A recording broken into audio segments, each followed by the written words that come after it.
peace must be our goal and our guide.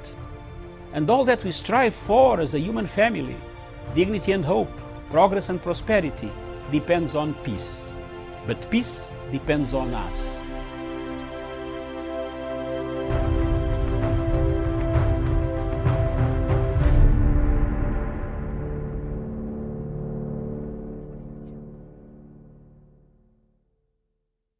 Good morning, Africa. Good morning, wherever you are in the world. Thank you very much for watching Punchline Africa Television, broadcasting from the Political Command Center in Africa. And back in Nairobi, I am Dr. David Matanga from the Political Command Center, and in the headquarters of Punchline Africa Television itself, across in the Republic of Kenya, is none other than Miriam Ogutu. Good morning. A very good morning to you, Dr. David Matanga, and good morning to our viewers. Thank you very much, Prophet Dr. Nyachama, for joining us. You are welcome on the show across in Narok, south near the Mara reserves in Narok County, near the Transmara in Kilgoris, is none other than Olesasana Tawi Samuel. Good morning, Tawish. Good morning to you, Dr. David Matanga. Good morning, colleague panelist, Dr. Joseph Nyanchama, Miriam Ogutu, and indeed everyone who is watching this program in Africa and the rest of the world. Good morning to you, Doctor. Good morning, Africa, from Tripoli up to Cape Town to Cairo, Cairo to Guinea Conakry. Good morning, the legacy trend across in Nairobi, Sharon Gitonga. Good morning. Good morning to you and everyone and all the viewers across the board. Thank you very much, Sharon. Across in one of the elite suburbs of Nairobi is none than Dr. Joseph Nyachama. Good morning, Dr. Joseph Nyachama. Good morning, Dr. Masanga, my fellow panelist, Miriam Ogutu, Hortawish. It's my pleasure to be in this discussion this morning. Thank you, Doctor. Yes, it will be a pleasure because we want to see what is happening. First of all, in Kenya, then next we go to the continent of Africa. Another military coup. Miriam, vindicated. We are vindicated. We told you by the end of 2021, 2022, several things would have happened in Africa. I am not near Prophet Elijah, neither am I related by name, by deeds as a Jew, but I am an offspring of religious affiliation called the Jesus Christ of Nazareth. Therefore, I might be taking some traits of prophethood. I predicted all this coming, man. Thank you very much. Across in Harare, in Bujumbura, in Rwanda, Kigali, Kagame closes all churches and the mosques and asks all the church leaders first to obtain a degree. What an Africa! First, before you preach religion in Rwanda, you must have a degree in theology. I think Nyachama and Miriam and honestly, yes. With this one, I agree with Kagame. Do you know why? Look at our Kenya. Where you look at the church where people were fighting, where they wanted to fight yesterday. It has iron sheets that are broken for 21st century. And the one priest there has now decided to call someone.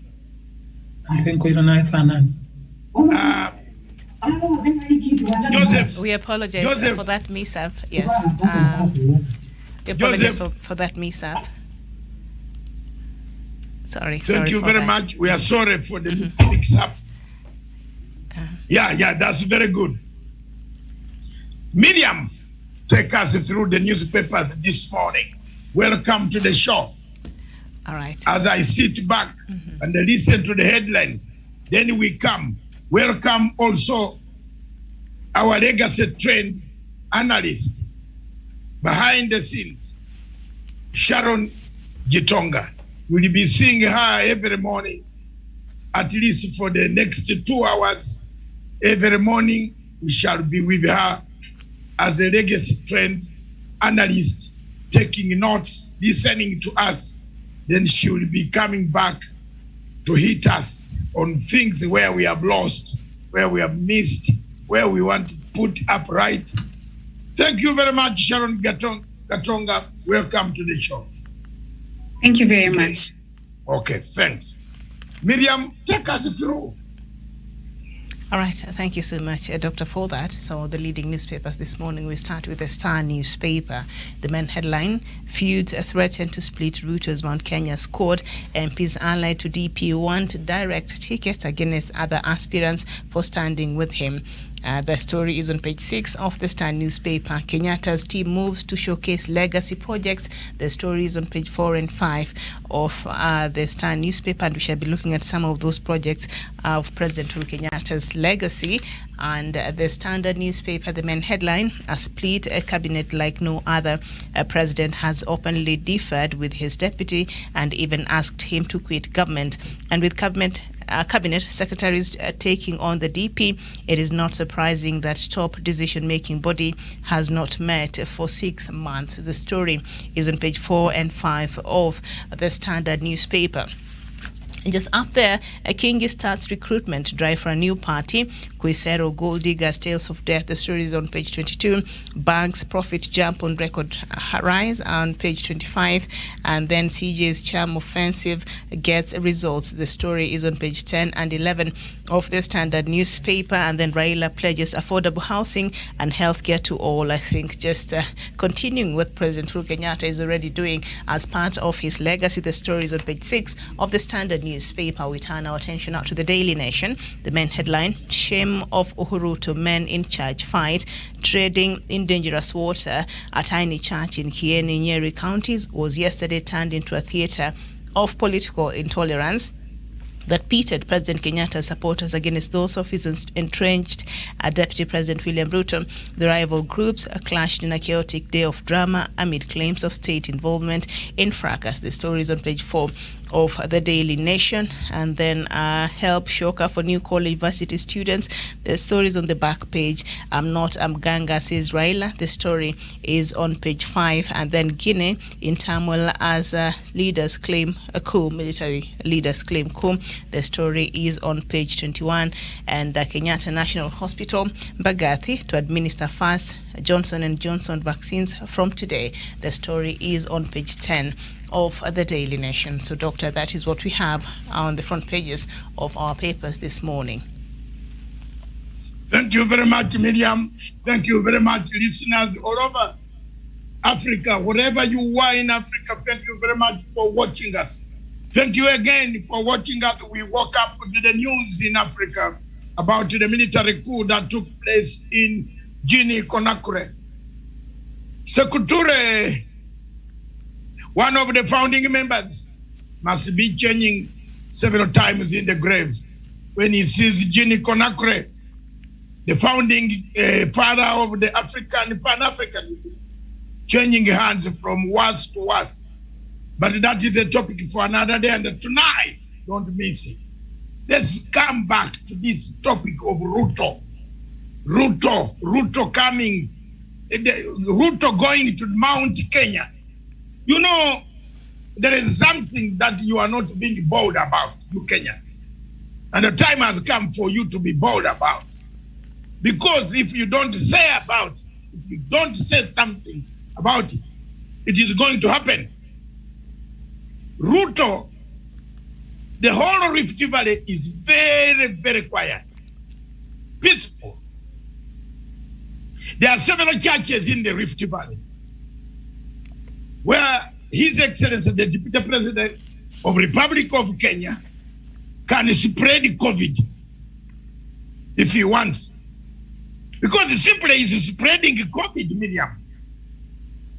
Why do you come out of the car in Githurai, Kirinyaga? You know very well people will come. But the people have no masks. I don't care about what Ruto does, where he prays from. I'm now caring about why Ruto knows very well. I am taking it up. You know, Miriam, on international law, don't wrestle me on that. Never try to wrestle this cock. I am Jabba from this other side. Don't wrestle me on international law because I will take you down. I'm looking for a section in this World Health Organization. And when we started Miriam, I told you that one person out of this COVID-19 will go to court, will be charged for genocide or negligence. The Deputy President knows the government of Kenya has put protocols for health, social distancing, masks, washing hands, and keeping away from crowds. He reaches crowds and intentionally stands up in his car. And I repeat, intentionally stands up for people to come. Of course, you can't expect people not to come. Because people, first of all, they know him as a man who gives money. Some of them may come there, they will be given some money. But you are a leader, you must control your emotions, drive off after your prayer service, go home. Two things I want to raise to you Kenyans. Is there the law in this Kenya which prohibits, and I repeat, which prohibits campaigns? If so, who is supposed to implement this law? Is there a law in Kenya when campaigns should start? Why is Chebukati not enforcing this law? That any candidate found campaigning before the declaration could be disqualified. Can Parliament immediately go and do that to save Uhuru Kenyatta's legacy? Kenyatta needs to leave a legacy. He has less than 11 months to work out a legacy, Miriam.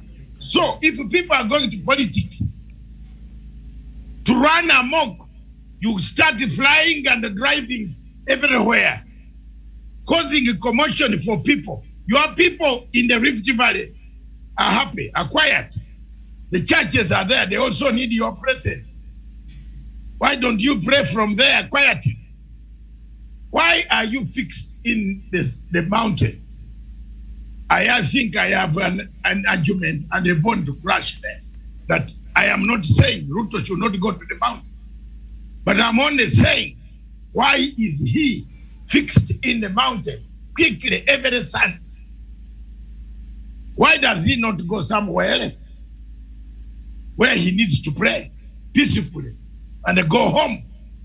100 people in the church, 150 as stipulated by the Minister of Health Regulations. He doesn't want that. But look, is he trying to spread the COVID? We have a new variant that has come. And we have to be very honest. Miriam, we don't know where this variant will strike from. And here we have a deputy president, a responsible person, in a responsible situation, going to hold political rallies and crossing the country. That's my submission. All right, thank you so much. Samuel Tawish. All right, perhaps Sharon Gitonga. Sharon will wait. Okay. She's observing. Okay. Sharon, do you yes, have Miriam, I'm here. Okay. Go, okay. Go ahead. Tawish.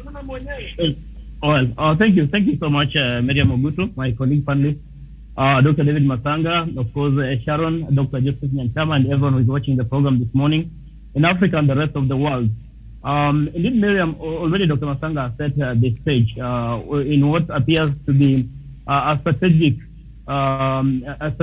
by Deputy President William Ruto to completely ignore or continue to undermine the government of Kenya through, of course, his activities, his premature campaigns that we have been seeing. You've heard Dr. Masanga mention about, of course, the early or the premature campaigns ahead of 2022 general election, and the attempt, rather, by Deputy President William Ruto also to ignore the COVID-19 protocol that was issued by government really to try and contain or reduce the curve, the spread of the COVID-19 pandemic, Miriam. So this is very unfortunate coming from Deputy President William Ruto. Is a person whom we have expected really to be at the forefront supporting President Uhuru Kenyatta in his agenda, supporting President Uhuru Kenyatta in the policies of government and in everything he does so that he can be able to achieve his legacy. But continually we are seeing Deputy President William Ruto alongside his Tanga allied leaders coming out to undermine the president continually and undermine, belittle the same government that they are serving in. So moving forward, Miriam, then what is it that remains for Deputy President William Ruto? Or what is it that remains for the other side of the political divide that is led by President Uhuru Kenyatta? I think we've been challenging President Uhuru Kenyatta and those who are friends of President Uhuru Kenyatta that this is a moment we really need to have the gloves off when dealing with Deputy President William Ruto, because this is no ordinary fight. This is no friendly fire. This is a man who has declared a total and absolute war against the same government is serving in as the second in command. So the best way, if Deputy President William Ruto does not find reason really to resign from his position as Deputy President and second in command of the Republic of Kenya, the honorable thing he should do is to resign. And if he has chosen not to resign, like he has always asserted, that there is no retreat, there is no surrender, I think we can go back to the drawing board and find there is reasonable ground and reasonable basis really to impeach or to force out of office Deputy President William Ruto. Because it is not tenable, Miriam, that we continue to have an individual who is more of an enemy within a government that he's serving in, a government that he continues to undermine. At the same time, he wants to enjoy the privileges of the same government. So I think that is the kind of discussion we need to have. That is it really necessary to continue having Deputy President William Ruto continue serve in that capacity as the Deputy President of the Republic of Kenya in a government that he does not believe in the first place, in a government that he continues to undermine every other moment? I do not think so. It's disparaged the name of President Uhuru Kenyatta. I mean, you've seen him sponsoring leaders to insult President Uhuru Kenyatta and his administration. So this is a man whom we cannot continue to have in this Jubilee administration. If at all, we're talking about having a very peaceful and cohesive society in as far as 2022 general election, medium. So let's shift the focus from concentrating on 2022 general election and to looking at the ingredients and the preparations ahead of the 2022 general election. When you have individuals with the kind of mindset, with the kind of attitude like that of Deputy President William Ruto, I'm telling you for sure that we are preparing this country for anarchy. So the earliest, the better for us if we can act and see what best can we do as a remedy to have Deputy President William Ruto really outed out of office. I think for now, Miriam, that is my submission. Thank you, Samuel Tawish. Dr. Joseph Nyanchama. Thank you, Miriam. Thank you very much.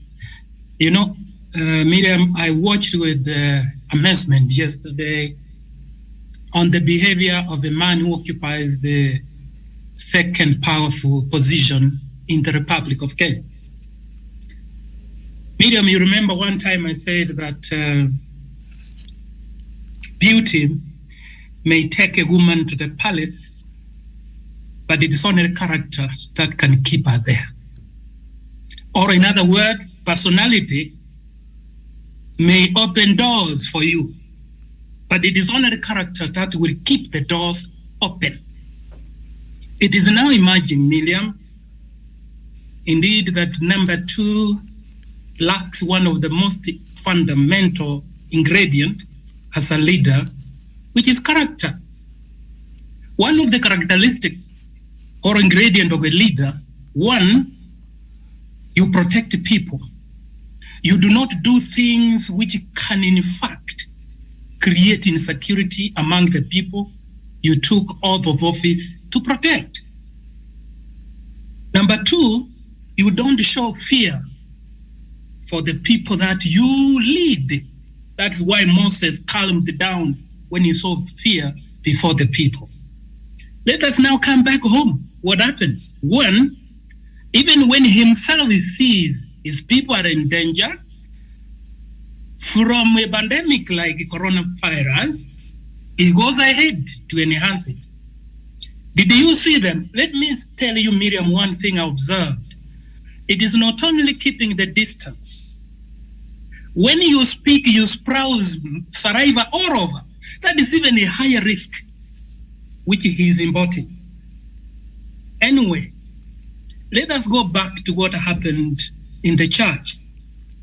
The question is, does the leadership of that church know that you are only allowed to worship a third of the normal occupancy of that church? The leadership needs to answer. Number two,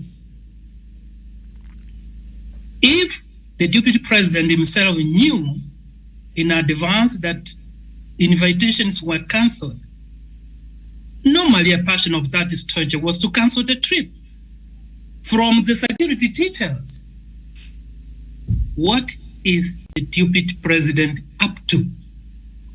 Miriam, I want to be frank here. The deputy president does not now need physical security. What he needs more, he seems to be a very frustrated man. He needs to be prevented probably of committing suicide. Because if you see, he's a very angry man. And this is dangerous to our country. He is unable to tame his anger. The most dangerous thing to any nation or any leadership is anger. If it is not tamed, it can import a very unprecedented risk, which is going to be very serious to the stability of a nation. For me, we have discussed about these issues severally. And I think we need to look into now the character of the occupant of the number 2 position of this republic. And now, for me, the amendments, which if I was given power to move, is not to have the deputy president, to have the vice president. Because if it is completely protected, it is bringing an inherent risk which we cannot afford as a country which is developing. We need to change the constitution so that a head of state has a vice president. When the vice goes rogue, he has power to reshuffle or sack him. The reason why you sack your deputy is for sake of stability. Because now he is trying to create this another center of power, which from a distance you can see is a lot of risk. And for me, Miriam, through you, Dr. Masanga, it is an issue we need to discuss. The position of deputy president is causing an insecure environment in the Republic of Kenya. Even me as a parent, I cannot allow my children not to enjoy the future good of our republic, which our forefathers fought for it. And as I said, Miriam, borrowing from the proverb of the Indian, that we have not inherited this nation from our forefathers or ancestors. We are borrowed from our children, and we must return it with interest. How can we return it with interest with such a behavior of people who don't qualify to be leaders? I'm ashamed completely, Miriam. For now, I submit. Okay, thank you so much. And the Standard newspaper, a split cabinet president has openly defied with his deputy and even asked him to quit government. And with cabinet secretaries taking on the DP, it is not surprising the top decision-making body has not met for 6 months. The story is on page 4 and 5 of the Standard newspaper. Apparently, cabinet is divided and ministers wade into 2022 succession row. That President Uhuru Kenyatta's cabinet is divided is in no doubt. And Ruto also has been engaged in war of words with cabinet secretaries, some of them have hit out the DP castigating his 2022 presidential ambition, while Ruto's allies have also accused the ministers of disrespecting their seniors. So you've seen that, but Dr. David Matsanga, how will this perhaps derail? Can it affect President Uhuru Kenyatta's legacy focus? Yes. I think I'm now brighter than I was. It looks like there was something missing behind me, isn't it, Miriam? In terms of focus. It's okay. It's okay. It's very It's okay. Okay, thank you. Look, I am one of the few people who have said time and time again that President Uhuru Kenyatta should have actually overhauling. If a car is tired, it is tired. You don't need to push a car with the same oil as it is. It will break, the engine will break. Where we are right now, we have reached an engine break.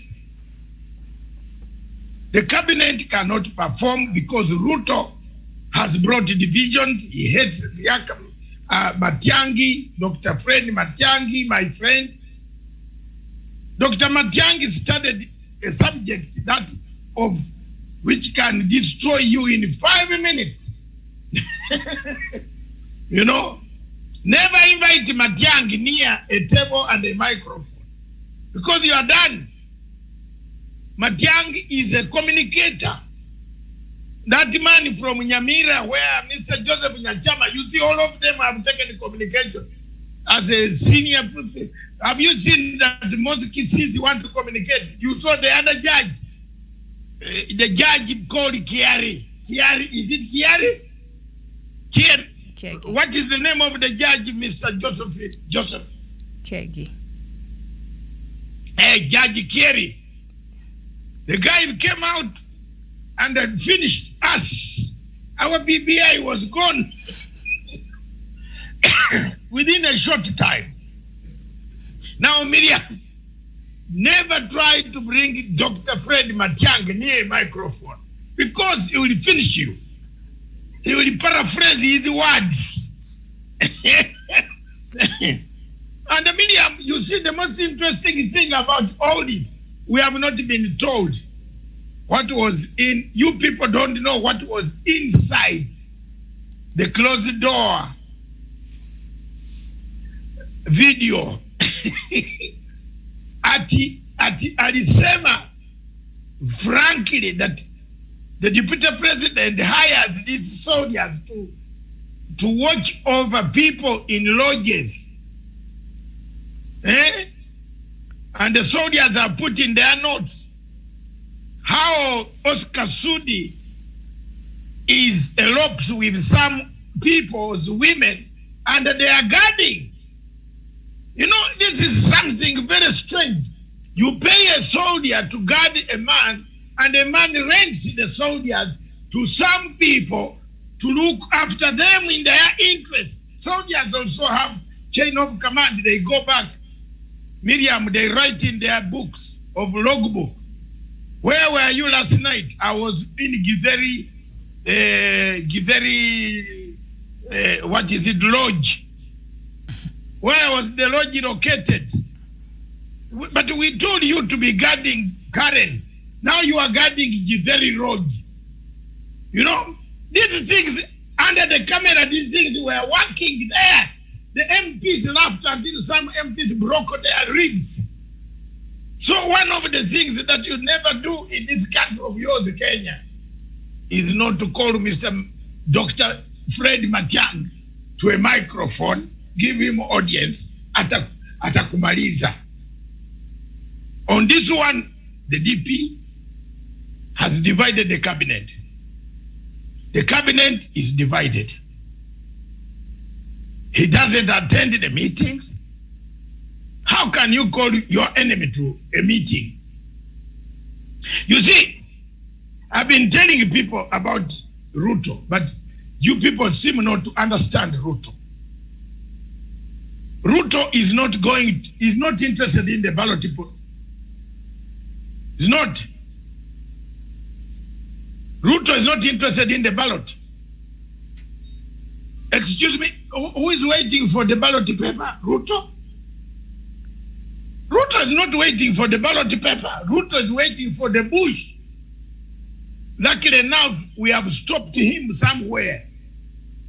We would like to invite Ruto to cross over to Uganda to meet Mr. Haru Yadin. Mr. Haru Yadin is waiting for you in Kampala, Your Excellency, Deputy President Ruto. About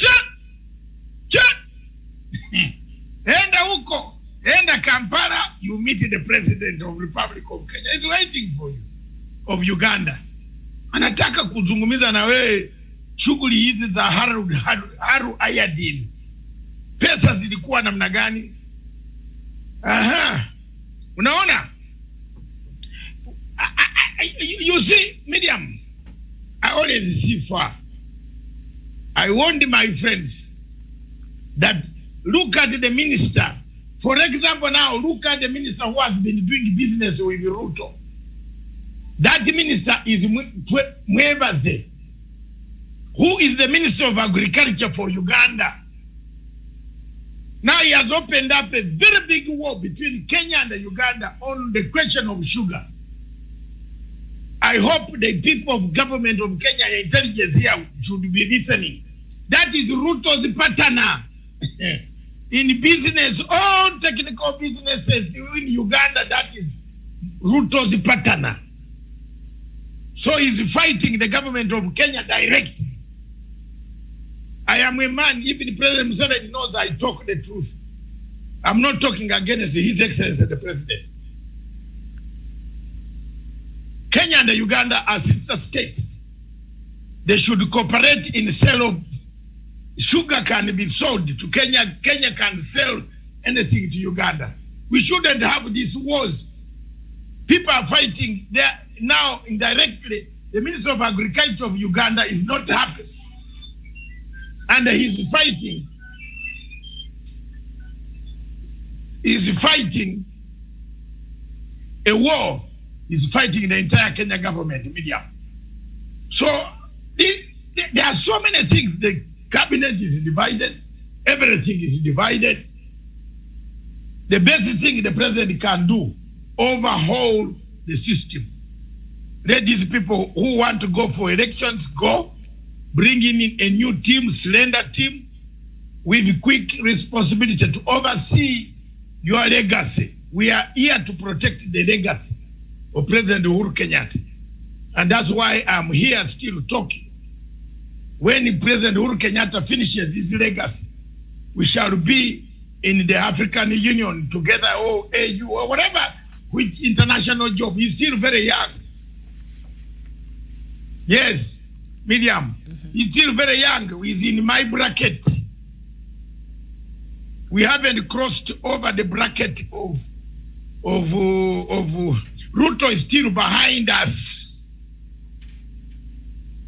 I and the President Uhuru Kenyatta, we are in the same bracket. I'm ahead a bit. President is in the same bracket in age. We shall go. We are not going to behave like a Conde, Alpha Conde. No. We are not changing it. Nobody is changing the constitution in Kenya. No. Kenya is a mature democracy. Nobody wants to change the constitution. What the president is saying is that he leaves this country not to a thief. Mwizi, how do you call it? In whichever vernacular. I don't know how each of you has a vernacular language. And Nyachama will tell you in his vernacular, and I want Tawish to say it in vernacular. I will say also in vernacular, umwifi, just a thief. You can't leave this country to a thief. And the people fear to tell Ruto that he's a thief. He has stolen. He can't explain even how many eggs break. You assume each chicken produces the egg which arrives at the market. You know, people are worried, are scared. When you mention the name Ruto, everybody wants to run into lock the door with 7 boats. No. He is accountable to the public of Kenya, East Africa, and Africa. Therefore, people must talk about Ruto. If we are going to have a feast mushrooming in a democracy that has been stable, it is a concern for every East African region. Therefore, the cabinet, Miriam, for me, it should have gone a long time ago. There are so many areas I don't want to pinpoint, but one of the areas that I want to pinpoint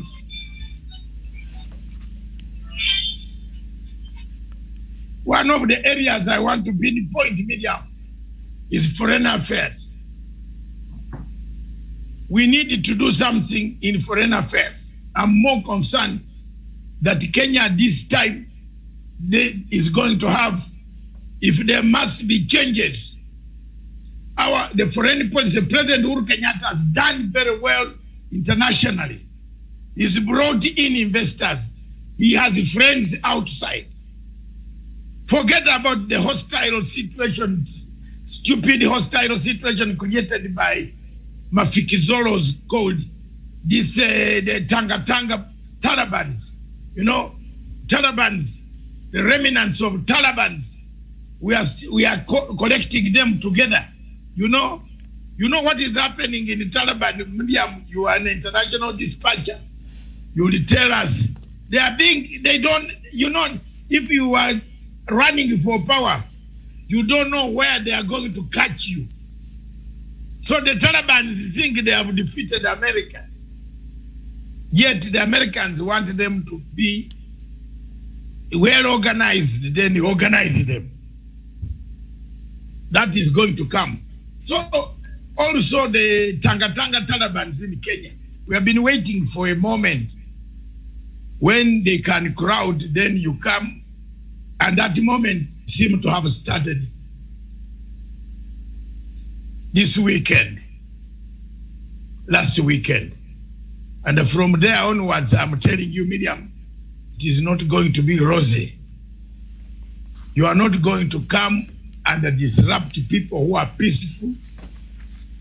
While you are, there must be a curb. Someone must curb William Ruto from crisscrossing the country under the health regulations. Actually arrest him for violating health regulations. And you will make history. Yes, that health officials, when he's addressing a rally, arrest him. He needs to be arrested because he's killing people. He's killing people.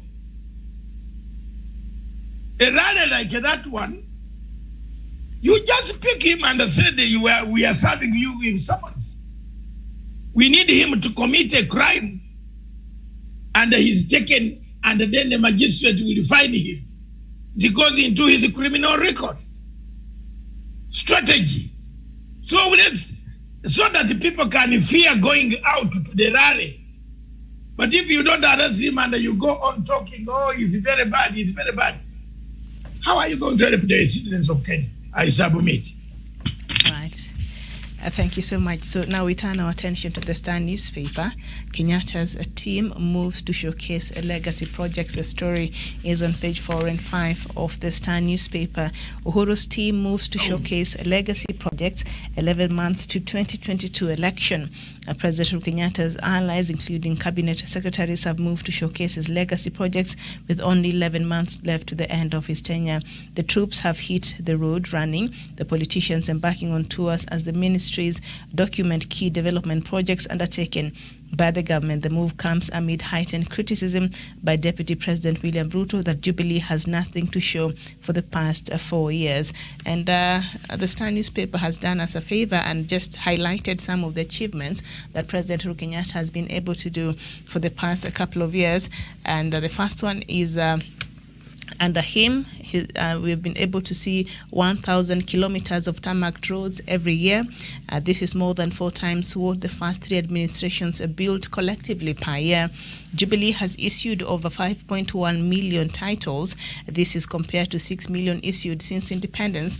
Through NMS, built 25 hospitals in Nairobi slums in just 100 days, increased renal units from 6 in 2013. Right now, we do have about 54. That's a good progress, and 360 state-of-the-art dialysis machines across the country, and increased electricity connection from 39% in 2013 to 69.7%. And I tell you, my village, as I keep saying here, is a beneficiary of the last mile. And then 3.59 trillion Kenya shillings to the 47 counties since 2013, 5.1 million title deeds issued since 2013, and 6 billion Kenya shillings waived in survey and title processing fees. Nairobi, Trans Nzoia, Lamu registries are fully digitized, and introduced the National Land Information Management System, and reforms brought about the tea and coffee bills. Tea production rose by 98,506.9 tons in the last 7 years. Coffee exported rose by 3.98 billion Kenya shillings between 2012 and 2019, and 6.8 billion Kenya shillings disbursed to 1 million individuals and over 70,000 groups. And Women Enterprise Fund disbursed 26 billion Kenya shillings to 1.6 million beneficiaries. So that is just a bit of what President Uhuru Kenyatta has been able to achieve so far since becoming president, and especially in the last 4 years that his deputy has been saying nothing has been happening. Dr. Joseph Nyanchama, especially speaking on the 25 hospitals that have been able to be built the last 1 year by NMS in the Nairobi slums. Let's speak it from there. Dr. Nyanchama. Thank you very much, Miriam. In fact, one thing, under the prevailing circumstances, one thing I want to thank the president for. Do you know that it is very rare in Africa to tolerate, a head of state to tolerate a person of his dubious behavior? And to this extent, note that the president is a coward. He looks at the bigger picture, because if you respond in an angry manner, even when your number 2 is saying that you have not done much, when he knows he's lying, and he refrains himself, Miriam and my fellow panelists, we need to thank the head of state, because even the way he uses his words is for the bigger good, because he doesn't want to create tension. But the other man approaches him with a clenched fist. And I was very surprised when he was saying that he wanted a handshake. How can you shake a hand, a man with a clenched fist? Anyway, that is for another day. As far as the project started under the administration of Uhuru Kenyatta is concerned, he has done his best. In fact, without even going to details, those who have eyes can see that under the circumstances that he worked in, he has tried. And without mincing words, he's going to leave a great legacy, although many people will dispute. But you see, you live in a world where there are a lot of challenges. When you talk about legacy, even success is not necessarily absolute. It is simply comparative in nature. Compared the circumstances you found yourself in, the promises you made, the financial resources which was at your disposal, how did you fare on? He has fared on very well. Whether in the health sector, he still not want to be distracted by unnecessary political noise. And you know, they thought that they could make him a lame duck president, and they have failed. That's why you see a lot of anger from politicians. You know, they wanted to render him irrelevant, but now they have failed. That's why you can see a lot of frustration. It is a testament, Miriam, that is actually doing very well. For me, to a great extent, all the project that he started, of course, there are others which haven't moved on well because of course, explainable reasons. To that extent, it is understood, but the ones which he promised and has put his best foot forward, and we congratulate him for that. Mm-hmm. And you know, let us be realistic. Let us be men of honor. Even in Africa, we say be transparent, be honest. If somebody has done good, just give credit where it is. It's due. That's why we have an African proverb that says that if you are given opportunity to build groundnuts for a blind man, you must keep on whistling so that he knows you are not eating them. It is in fact a test of transparency and honesty. For me, Niliam, I have to say that the president has tried. In short, I don't want to go into detail how he has done this, how he has done this. If he can still progress under this noisy, is very determined, and to that extent, we need spiritually to support him. And in fact, make this nation peaceful. Million people who have gifts, like Kenyans who are very talented, who are eager to work, young people. I can see a new participants on the blog. Well, what we need is just a peaceful environment, and you serve your gift to the world. We don't need handouts, and that's why it's trying to create. You need to create a fiscal infrastructure with the gift, and then I operate. I serve the nation in my best way. Mm-hmm. Thank you, Dr. I submit. Mm-hmm. Dr. Joseph Nyanchama there. Some also wish some of the achievements of President Uhuru Kenyatta, especially even for those who are doubting. I mean, this country is literally under construction with infrastructure projects all over the country ongoing. Tawish? Madam, I hope you can hear me. Yes, go ahead. Yes, go ahead, Samuel Tawish. I hope you can hear me. We hear you. All right, Doctor, just go ahead. Okay. Yeah. I think on the question of legacy, Sharon Gitonga, you can see quite a lot of the list. What did you pick out of that? Oh, Tawish.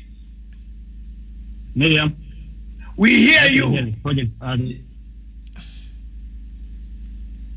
I think production will handle that. Dr. I think animals signals signals from Mara Reserve are interfering. It's not very good, so it's interfering with the rest of the. But go ahead, Dr. Miriam and Sharon Gitonga, you can see from this that there are so many things. What do you pick out of it? One of the infrastructures that the president has been shining. What do you just mention? I think I would love to highlight on affordable housing, where through the Boma Yangu initiative, when I look at the houses at Ngara, where literally right now owning a home is relatively very affordable. Yeah, so for me, I think affordable housing is one of the greatest highlights that I can put across. Yeah. Yes. Thank you. And Doc, just to add to what Sharon has said, in the affordable houses at Park Road, actually, there are a lot of people who have already started occupying those houses right now as we speak. And I was there I think about 2 weeks ago. It's really nice. Good parking, security is very good, and it's very nice, very modern homes. Yeah, that's good for you Kenyans. At least for me, I have no house. Especially the civil servants. Yes. Yeah, but that is for me, I can look at 69% electricity. He has raised it to almost 90%. No, 69%, almost all houses in Kenya all places, most of them have power. 69.7, yes. Yes. If you travel by plane at night, yes, it's beautiful. They say coming from Mombasa at night, or entering Kenya by at night, very early in the morning, and the plane starts from Ngongo Hill, you are entering from London. Oh my God, the whole of Kenya seemed to be on fire. The fire, light fire, quiet from down. It is light, which is not available. Some countries you fly over, like Egypt. If you fly over Egypt at night, you might think there are no human beings. You can't see anything on the ground. But when you reach Kenya airspace, you start seeing light everywhere, in every place, on the route of the plane. That is an achievement. The second one is the waiver of 6 billion shillings of levy on land titles. Isn't it, Miriam? That is very good by the ministry. Then the kilometers of road, 1,000 kilometers of road per year. That is very good for the people, for transportation to Uganda, for transportation to Kigali, to DRC Congo, to Sudan, to Ethiopia.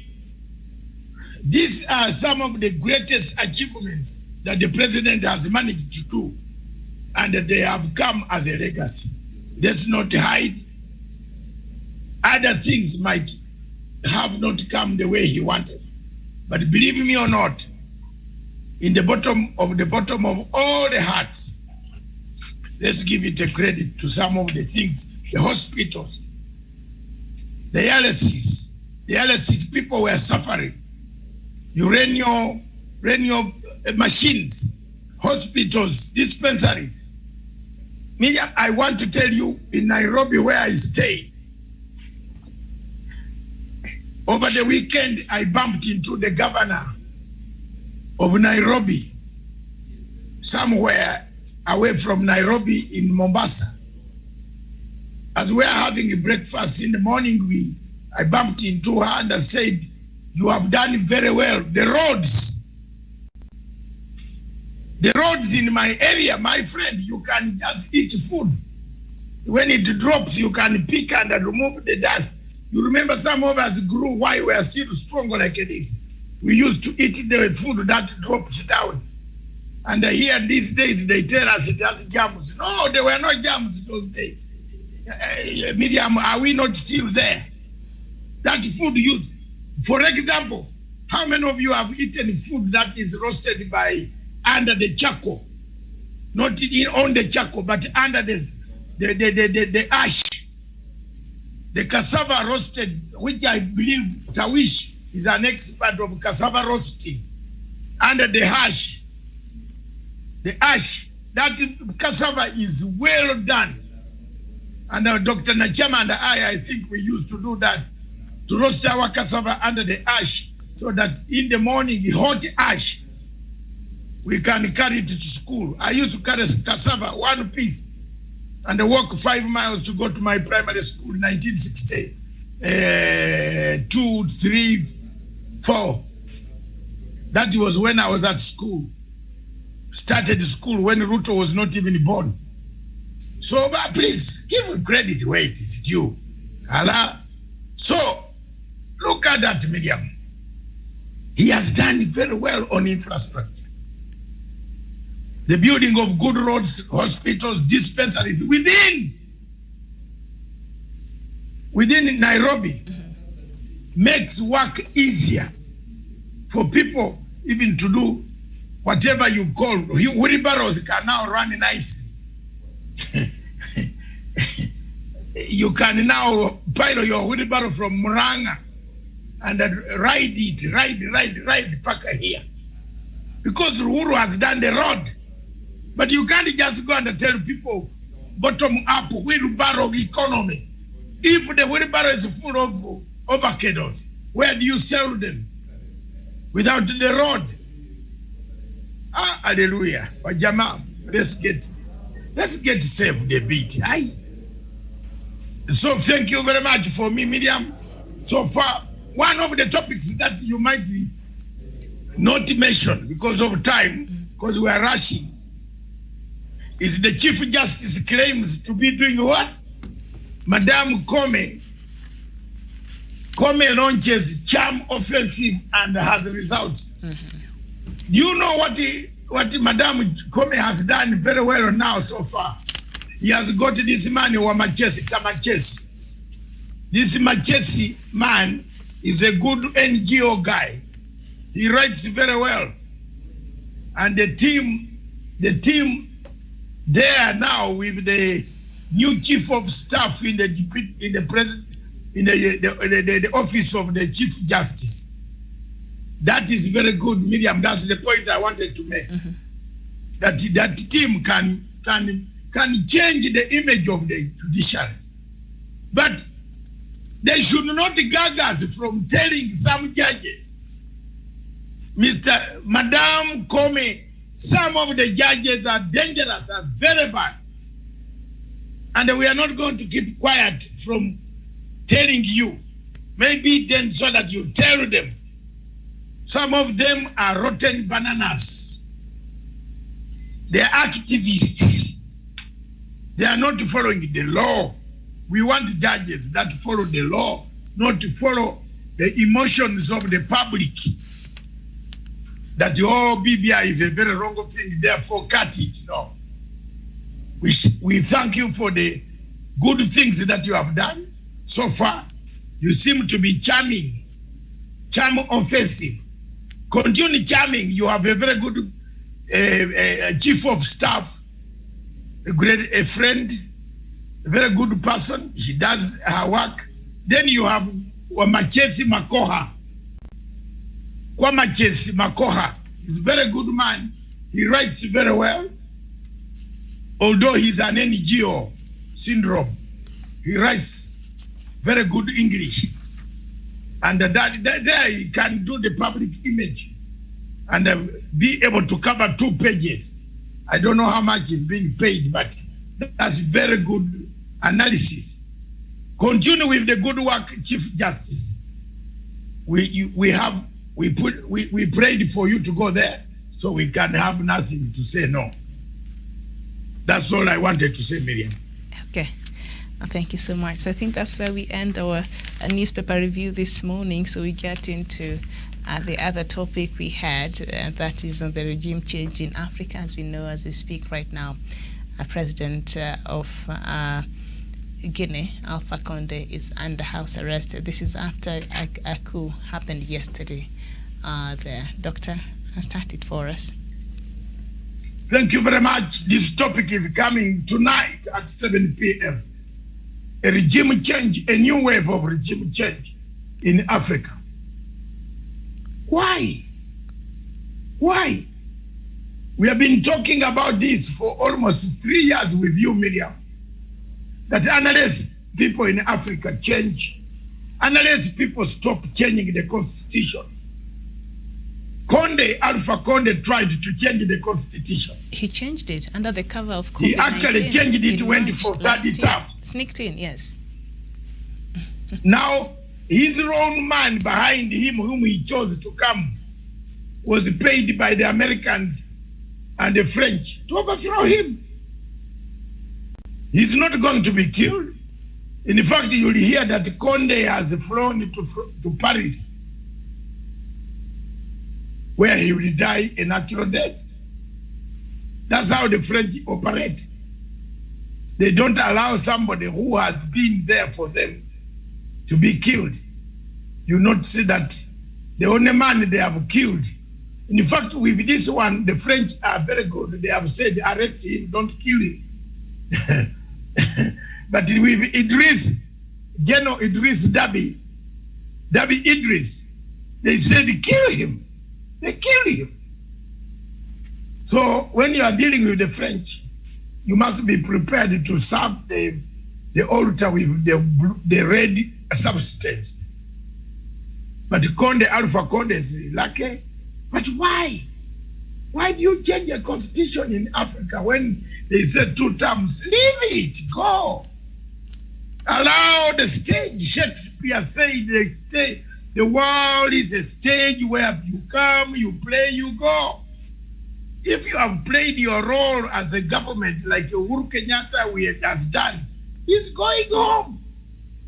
Why change the constitution to prolong your stay in power and say I'll rule for another 20 years? Alpha Conde, from nowhere, from selling vegetables to a president, don't you think even God is very lucky to have given you the presidency?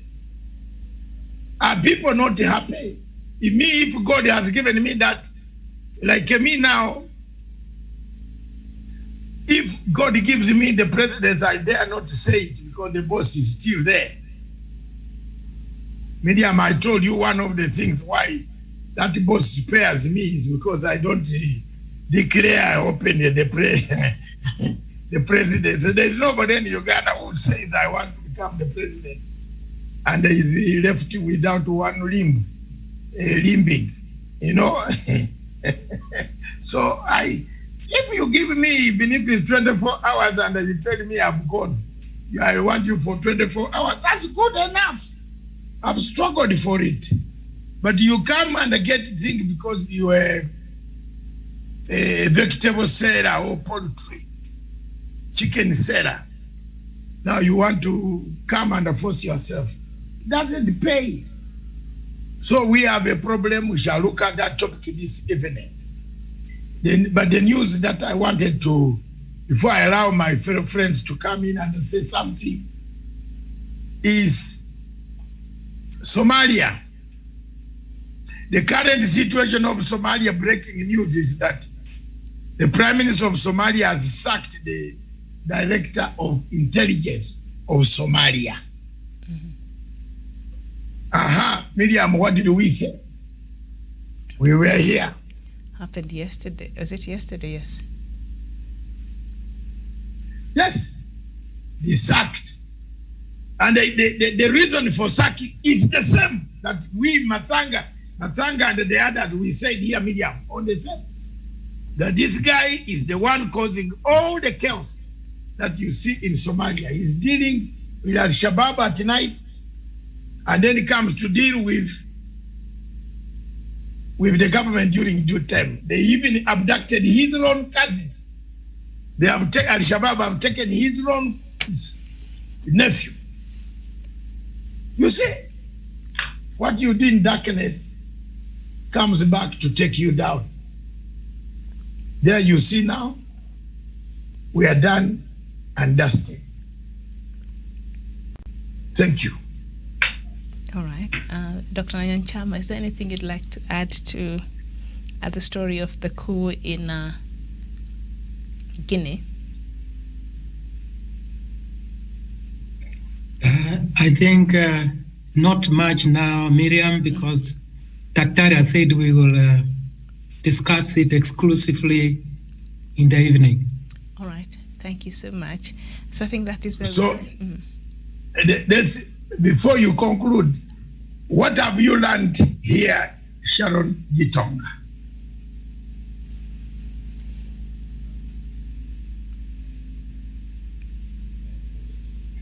Yes.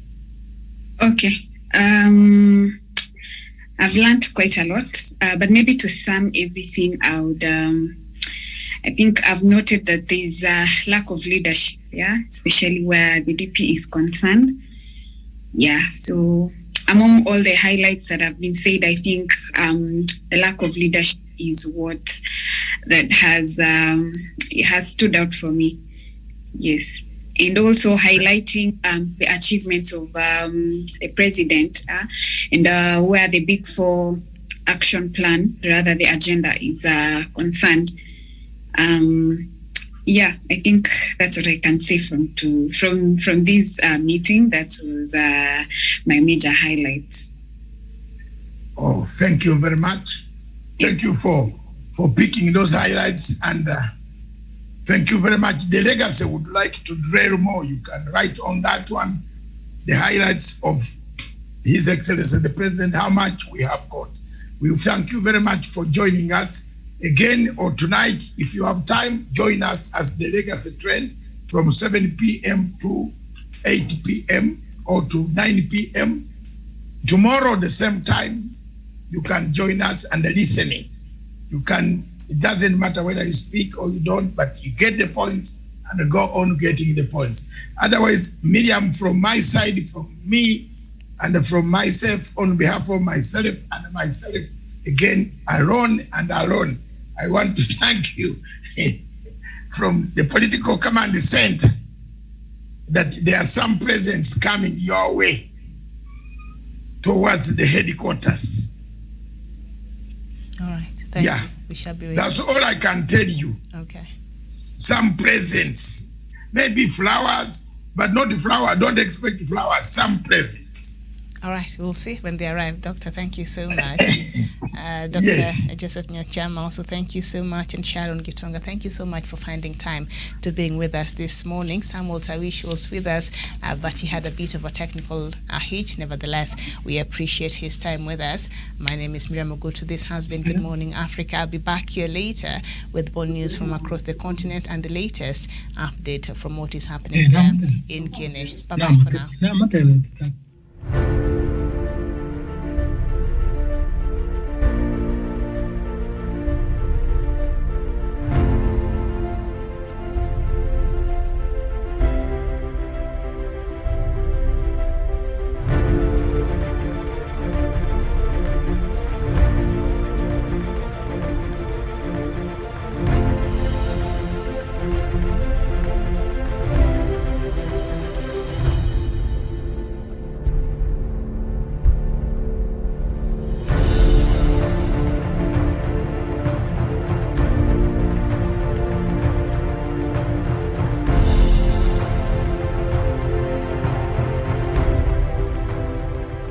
Peace must be our goal and our guide. And all that we strive for as a human family, dignity and hope, progress and prosperity, depends on peace. But peace depends on us.